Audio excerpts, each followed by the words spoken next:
Hi friends, welcome to Kavitha's kitchen. இன்னைக்கு நம்ம கிச்சனில் எல்லாரும் விரும்பி சாப்பிடக்கூடிய மசால் தோசை எப்படி செய்கிறதுன்னு பார்க்கலாம் வாங்க. மசால் தோசை செய்யறதுக்கு நான் பெரிய வெங்காயம் ஒரு 3 பெரிய வெங்காயம் நல்லா ரஃப்பாக கட் பண்ணி வச்சுருக்கேன். அதை சேர்த்துக்கலாம். இது கூடவே நான் காரத்துக்கு இன்னைக்கு ஒரு 3 வத்த மிளகாய் எடுத்திருக்கேன். அதுக்கப்புறமா ஒரு கொத்து கருவேப்பிலை, ஃப்ரெஷ்ஷான கருவேப்பிலை, ஒரு 4லேருந்து 5 வெள்ளைப்பூண்டு எடுத்துக்கோங்க. 2 மீடியம் சைஸ் தக்காளி இந்த மாதிரி நான் கட் பண்ணி வச்சுருக்கேன். இது கூடவே நம்ம உப்பு சேர்த்துக்கலாம். அதுக்கப்புறமா நான் இதில் ஒரு 1/2 டீஸ்பூன் நல்ல கலர்ஃபுல்லாக நமக்கு ஒரு ஸ்பைசி சட்னி வேணும் அப்படிங்கிறதுக்காக ஒரு 1/2 டீஸ்பூன் அளவுக்கு காஷ்மீரி மிளகாத்தூள் சேர்த்துக்கிறேன். சேர்த்துட்டு இது எல்லாத்தையும் உப்பு சேர்த்துட்டு நம்ம மிக்சி ஜாரில் நல்லா கெட்டியாக தண்ணி சேர்த்துட்டு பேஸ்ட்டாக நம்ம அரைச்சிட்டு வந்துடலாம். ஃப்ரெண்ட்ஸ், இப்போ நமக்கு இந்த மாதிரி கெட்டியாக சட்னி அரைச்சிக்கோங்க. நல்ல ஸ்பைசியான சட்னி. இந்த காஷ்மீரி மிளகாத்தூள் கலர்ஃபுல்லாக இருக்கணுங்கிறதுக்காக அதில் ஒரு 1/2 டீஸ்பூன் நான் சேர்த்துருக்கேன்.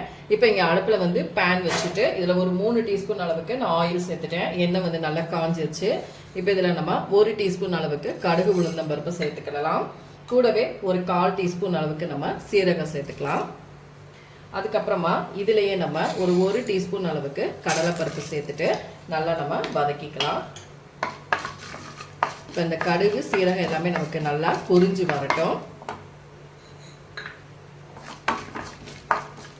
இதுலேயே நம்ம பொடியா நறுக்கின கருவேப்பிலை ஒரு கொத்து சேர்த்துக்கிடலாம்.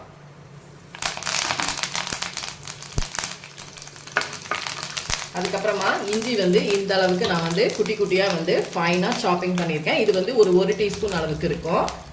இது கூடவே நல்லா ஸ்பைஸியாக இருக்கணும் அப்படிங்கிறதுக்காக நான் பச்சை மிளகாய் ஒரு 3 கொட்டியாக கட் பண்ணியிருக்கேன். உங்களுக்கு எவ்வளோ காரம் வேணுமோ அந்த அளவுக்கு நீங்கள் சேர்த்துக்கோங்க.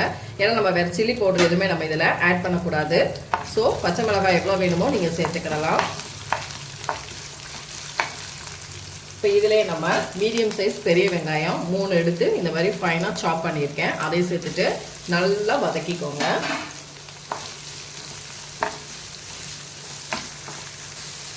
இப்போ இந்த வெங்காயத்தில் நம்ம கொஞ்சமாக உப்பு சேர்த்துக்கலாம். ஆல்ரெடி நம்ம நான் இன்னைக்கு தோசை மாவை அரைச்சி வச்ச தோசை மாவை தான் மசாலா தோசை செய்ய போகிறேன். ஆல்ரெடி நம்ம மாவுலேயே உப்பு சேர்த்துப்போம். ஸோ அதனால் இந்த மசாலுக்கு மட்டும் நம்ம உப்பு சேர்த்துக்கலாம். இதிலே கொஞ்சமாக ஒரு 1/4 டீஸ்பூனுக்கு கம்மியாக நம்ம பெருங்காயத்தூள் சேர்த்துக்கலாம். அதுக்கப்புறம் மஞ்சள் தூள் ஒரு 1/4 டீஸ்பூன் சேர்த்துக்கோங்க. பெருங்காயத்தூள் நம்ம உருளைக்கிழங்கு சேர்த்துருக்கனால கொஞ்சம் கேஸ் பிடிக்கும். அதனால பெருங்காயத்தூள் சேர்த்துட்டா பெஸ்ட்டு. இப்போ இது எல்லாத்தையும் நல்லா வதக்கிக்கலாம். நான் இன்னைக்கு உருளைக்கிழங்கை ஒரு 3 பெரிய உருளைக்கிழங்கை நல்லா வேக வச்சுட்டு இந்த மாதிரி கட் பண்ணி வச்சுருக்கேன். இப்போ இதை நம்ம கையிலே நல்லா ஸ்மாஷ் பண்ணி எடுத்துக்கலாம். இப்போ இது நல்லா வதங்கி வரட்டும். அதுக்கப்புறமா நம்ம உருளைக்கிழங்கு சேர்த்துக்கலாம். ஃப்ரெண்ட்ஸ், இப்போ நமக்கு இந்த வெங்காயம் எல்லாமே நல்லா வதங்கிருச்சு. நான் உருளைக்கிழங்கை நல்லா மசிச்சிருக்கேன். உருளைக்கிழங்கு நீங்கள் ரொம்ப மசிக்கணும் இல்லை, 1 2 அப்படியே முழுசாக இருந்தாலும் ஓகே தான். இப்போ நம்ம இதுக்குள்ளே சேர்த்துடலாம். சேர்த்துட்டு மறுபடியும் எல்லாத்தையும் நல்லா கிண்டி கொடுத்துக்கோங்க.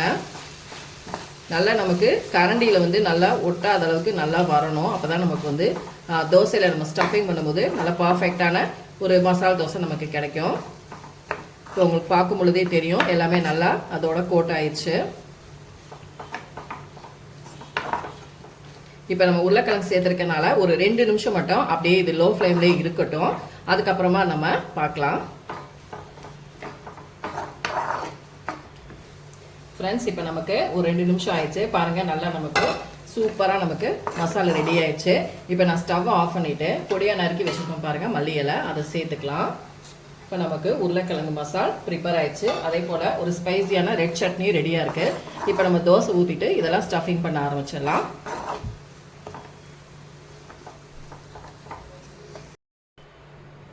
ஃப்ரெண்ட்ஸ், இப்போ அடுப்பில் நான் தோசை கலந்து வச்சுருக்கேன். இப்போ மாவு நமக்கு தோசை ஊற்றுறதுக்கு ரெடியாக இருக்குது. இப்போ மாவு எடுத்துகிட்டு நம்ம தோசையை ஃபுல்லாக ஊற்றிக்கலாம்.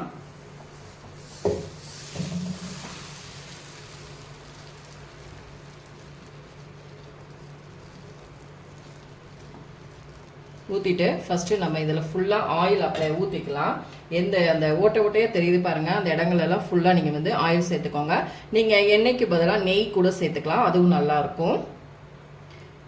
நம்ம அந்த ஓட்டையாக தெரிகிற இடத்துலலாம் கொஞ்சம் ஆயில் சேர்த்துட்டிங்கன்னா நல்லா நமக்கு மொறுமொறுன்னு நல்லா கலர்ஃபுல்லாக வரும். அதுக்காக தான். இப்போ இது 1 நிமிஷம் அப்படியே நல்லா வேகட்டும். அடுப்பு கொஞ்சம் மீடியம் ஃப்ளேமில் வச்சுக்கோங்க.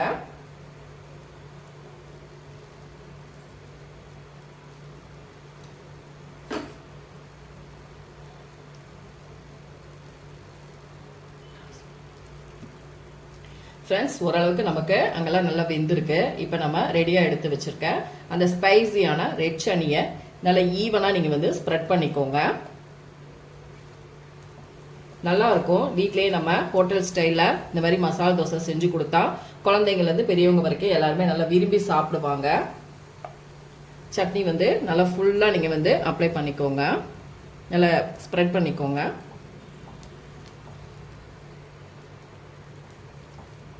கேப்பெல்லாம் இல்லாமல் ஃபில் பண்ணிக்கோங்க.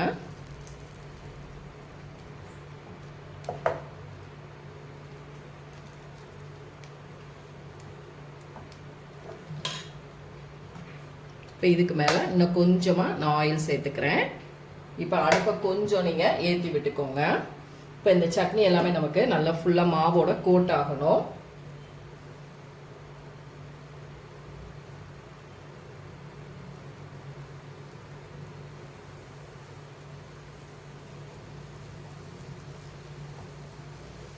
சட்னி மட்டும் நீங்கள் நல்லா நைஸாக அரைச்சிக்கணும். ரொம்ப தண்ணியெல்லாம் அரைச்சிடக்கூடாது. இந்த அளவுக்கு நமக்கு கெட்டிமமாக இருந்தால் தான் நம்ம வந்து தோசையில் வந்து நல்லா ஸ்ப்ரெட் பண்ண முடியும். இப்போ வந்து நம்ம ரெடியாக எடுத்து வச்சுருக்கோம் பாருங்கள். மசால் வந்து அந்த ஸ்டஃபிங்கை ஒரு கார்னரில் நம்ம இப்படி வச்சுக்கலாம்.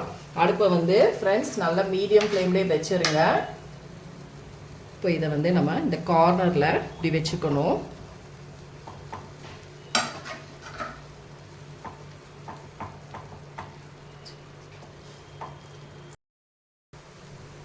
ஃப்ரெண்ட்ஸ், இப்போ நமக்கு ஒன் சைடு நல்லாவே வெந்துருச்சு. இப்போ நம்ம இதை அப்படியே அழகாக எடுத்துட்டு ஓரங்கள்லாம் அப்படியே நம்ம ஒன் சைடாக அப்படியே நம்ம க்ளோஸ் பண்ணிட வேண்டியதான். அவ்வளோதான், அருமையான ஒரு மசால் தோசை நமக்கு வீட்டிலையே ப்ரிப்பேர் ஆயிடுச்சு. இப்போ இதை நம்ம ஒரு பிளேட்டுக்கு எடுத்துக்கலாம்.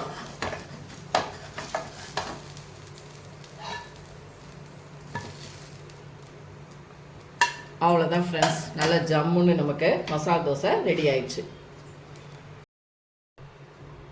ஃப்ரெண்ட்ஸ், நமக்கு அருமையான ஹோட்டல் ஸ்டைலில் மைசூர் மசால் தோசை சூப்பராக ரெடி ஆச்சு. பார்க்குறப்பே உங்களுக்கு தெரியும், நல்லா கலர்ஃபுல்லாக இருக்குது, நல்ல முறுமுறுன்னு இருக்குது. நான் இன்னைக்கு வந்து இந்த மசால் தோசைக்கு சாம்பார் வந்து ஆல்ரெடி நான் வீட்டில் வச்சுருந்தேன், அதை வச்சுருக்கேன். கூடவே ஒரு கெட்டி தேங்காய் சட்னி வச்சுருக்கேன். நீங்களும் இதே மாதிரி செஞ்சு பாருங்கள். இந்த வீடியோ உங்களுக்கு பிடிச்சிருந்தா லைக் அண்ட் ஷேர் பண்ணுங்க. மறக்காம கவிதாஸ் கிச்சனுக்கு சப்ஸ்கிரைப் பண்ணிக்கோங்க. கூடவே பெல் பட்டனை கிளிக் பண்ணுங்க. அப்பதான் நம்ம போற வீடியோஸ் எல்லாமே உங்க நோட்டிபிகேஷனுக்கு வரும். அவ்வளவுதான், ஜம்முன்னு நமக்கு சூப்பரான மசால் தோசை ரெடி ஆயிடுச்சு.